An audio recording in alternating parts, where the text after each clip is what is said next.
Hey guys, this is Blue One again, coming in for our sixth, I believe, plugin tutorial now. So we're doing pretty good at the moment. This time we're going to do some pretty interesting stuff. It's simple, it's necessary, really, to understand some of the things I've been teaching you. So we've got right here player.teleport, we have player has permission, player get inventory, and player send message. What does this mean? Well, let me tell you.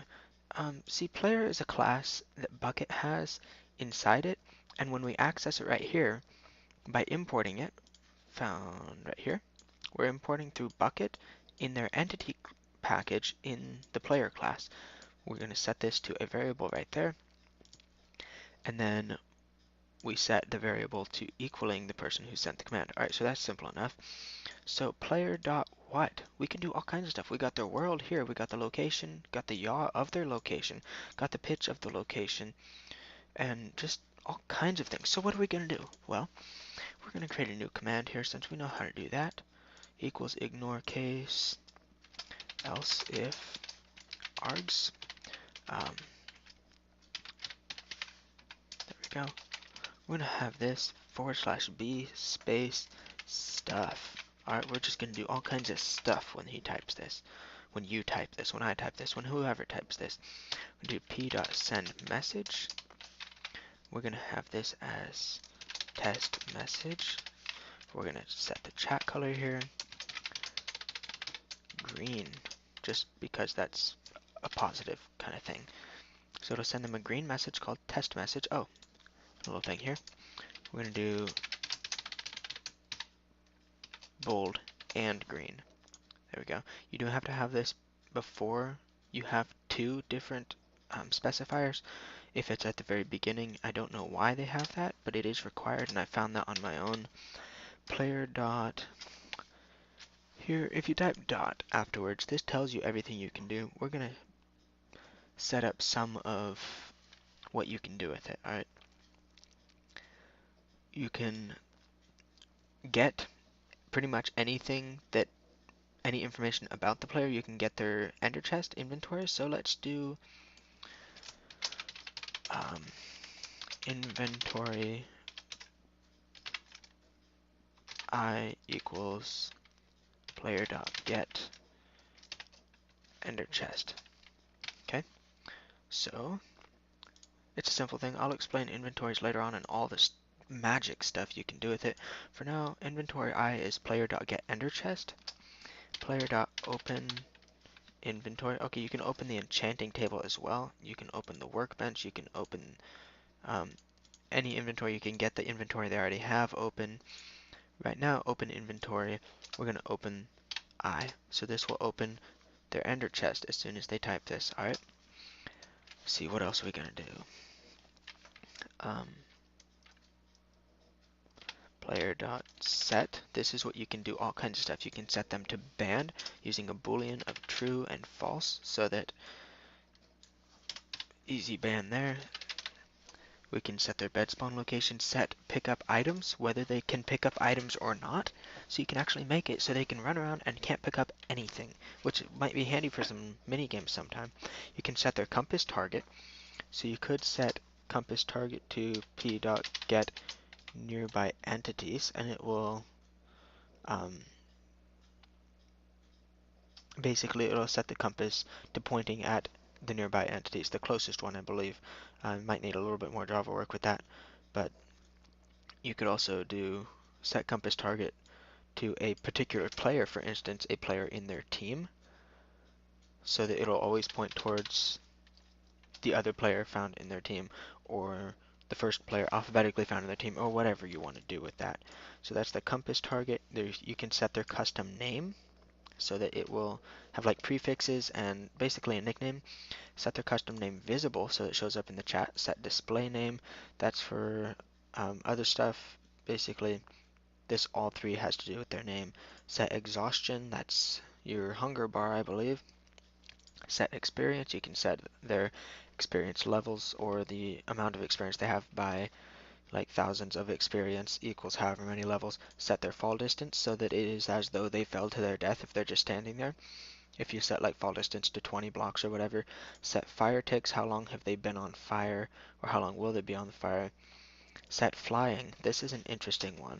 We'll set true, but before we actually set them to flying, because it's not usually allowed, we have to set allow flight also to true beforehand. Then we set them flying to true, and they won't get kicked off for flying on the server, which is not normally allowed. Set flying, set fly speed. This is a fun one. You can set their flight speed to player.get fly speed dot multiply. What if we can multiply? No, what we'll do is we'll do times 3. There we go. So now it'll be 3 times their normal flight speed. Player.set. Oh, what else are we going to show you here? Set their food level. You can set their health actually to a number. 20 is full health. You can set them to gliding. For instance, if they are if they were in an elytra, I believe you can do that even without them being in an elytra. You can set them to gliding. You can set them to glowing, which gives them the glowing effect found in 1.9. Like the spectral arrow will give you that. Set their health. Set item in hand will give them a particular item stack in their hand. I think we've done that. No, we've added item. Same thing, it just does it in the slot that they have open in their hand at the moment. Set item on cursor. Set last damage cause, so you can make it so that the last thing that hurt them was a particular thing. That way their death was caused by that last whatever, if you then set their health to 0 or if you just kill them. Set leash holder, so you can actually set them to being leashed. Set level. I'm not exactly sure what that is. I've forgotten. I'll have to experiment with that. Set max health, that it sets like gives them extra hearts that can be filled. Maximum air, extra bubbles. Maximum no damage ticks, so how long they can go without being hurt. Set metadata, no damage ticks. Set op, so that it'll actually op them when they type this command. So because we don't have it set so that if they have a permission here, they can just type this whenever. It'll set them to op if you have this right here. Set passenger. This is a fun one for if you click on a creature, you can set the passenger to being the creature that you clicked on, and so that you're kind of carrying it around on your head, I guess. I've done that before. That's kind of interesting, kind of a fun thing to play with. Set player list name, set player time. This is player list name is what we'll find in the tab, which is also handy to do, especially for like staff ranks and such. Set player time, which I believe is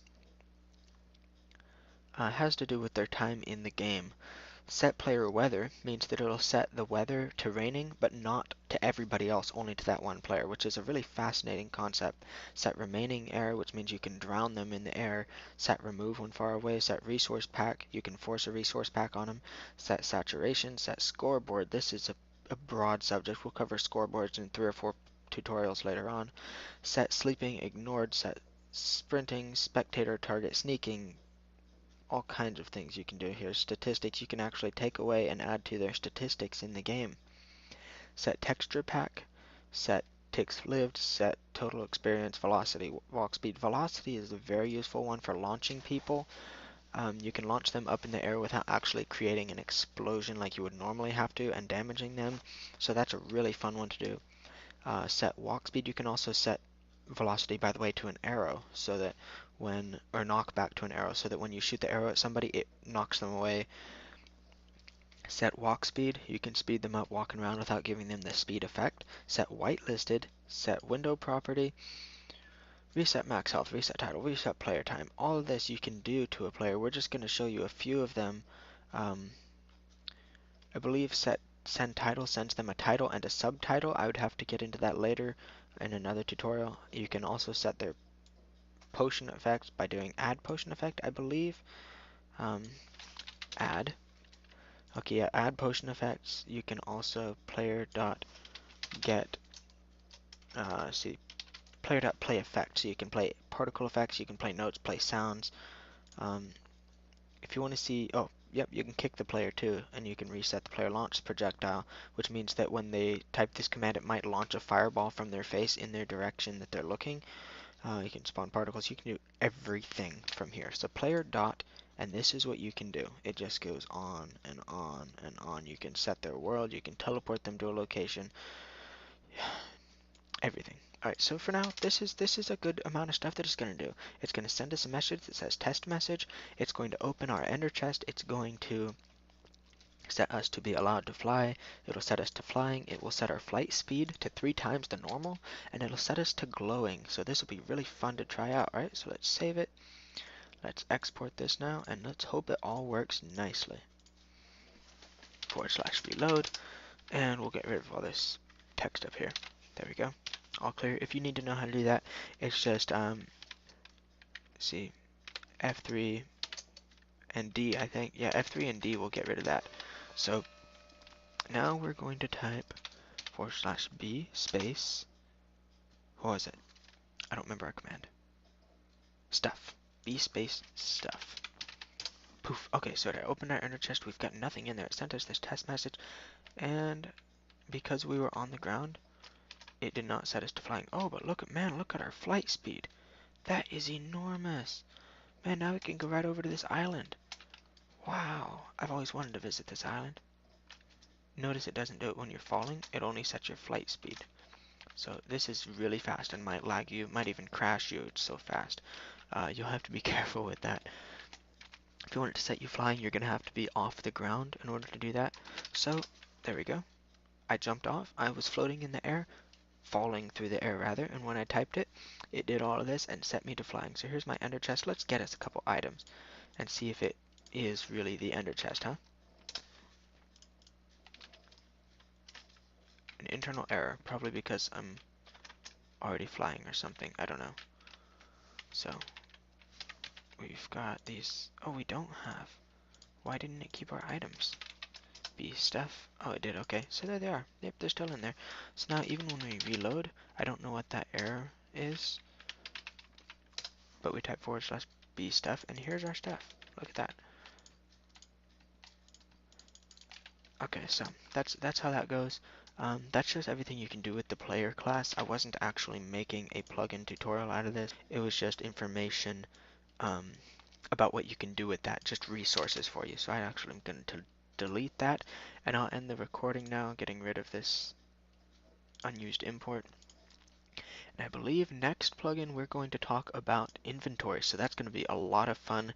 We're going to have a great time with that, and you're going to learn all kinds of brand new stuff that you can do.